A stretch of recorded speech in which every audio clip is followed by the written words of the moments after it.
wau wonten inggiling Praja Ngamarta tegesipun swasana badhe tentrem kawiwitan saking Nuswantara inggih Praja Ngamarta.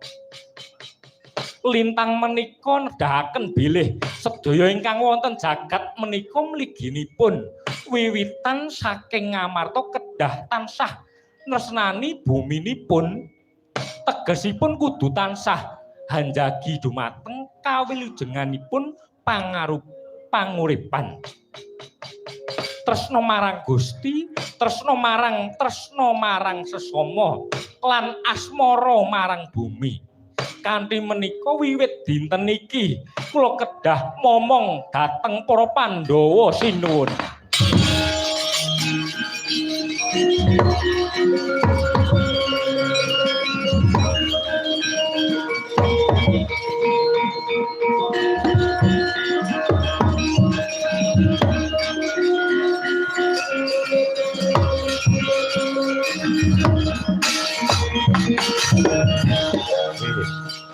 Raden Werkudara.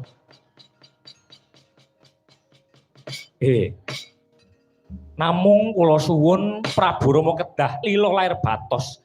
Awit menawi Ngamarta sampun tentrem menika saged anyawabi tentreming swasana nagari sak jagat.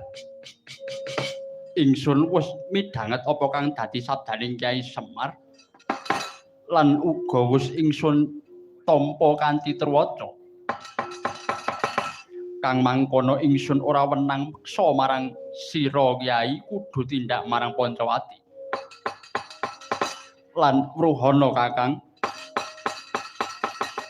Mulane ingsun darbe ada mboyong Kakang Semar iku kajaba kagem wiradat raharjaning negara.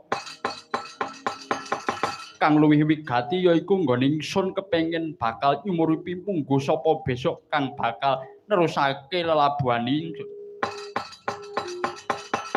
Kyai Semar lan Prabu Puntadewa. Entenana wanti kang pinesti lan minangka tandane anggonku bakal nitik marang panitisanku. Biak Petruk rawuh.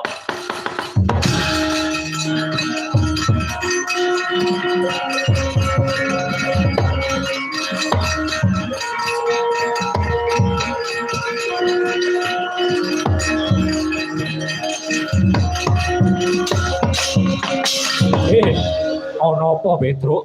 Ana apa? Para Kurawa ngamuk ten Jawi nek mboten enggal dibereskan iki ora sahur-sahur. Monggo Raden Werkudara Tak gupake siji-siji.